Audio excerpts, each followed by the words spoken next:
Bonjour à tous. Dans cette vidéo, je vais vous expliquer qui utilise vos données personnelles. Imaginons que je visite un site internet de vêtements pour hommes et femmes. Dès que la page d'accueil s'affiche à l'écran, des données sont écrites sur mon ordinateur. Cette fonction est essentielle pour le bon fonctionnement du site. Imaginons qu'il enregistre le rayon que je suis en train de consulter et la langue que j'ai choisie. Ces données sont écrites dans un fichier qu'en informatique nous appelons cookie.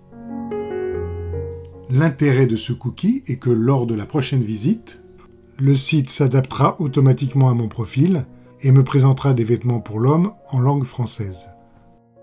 Je viens de vous décrire ce qu'on appelle un cookie technique, mais il existe d'autres types de cookies. Reprenons notre site de vêtements pour hommes et femmes et supposons que ce site intègre un bandeau publicitaire, lui-même géré par un annonceur externe au site.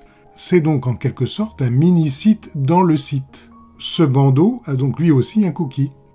Il est appelé cookie tiers car il est géré par une autre entité que le site lui-même.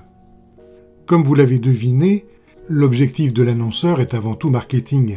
Il va donc faire en sorte d'enregistrer dans ce cookie des données personnelles et de stocker une identité précise de votre poste de travail.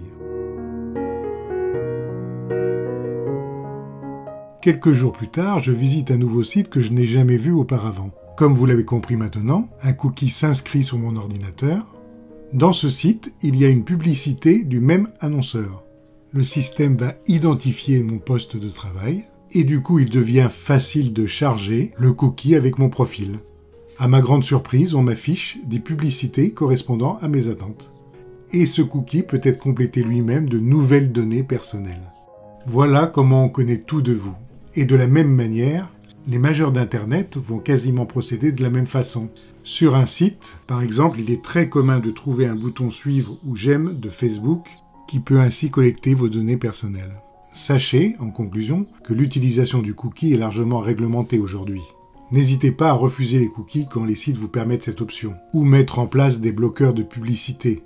Toutefois, pour simplifier mes explications, j'ai surtout parlé de cookies, mais sachez qu'il existe beaucoup d'autres moyens pour récupérer vos données personnelles. Mais tout ceci fera l'objet de futures vidéos. Je vous dis donc à bientôt. Merci.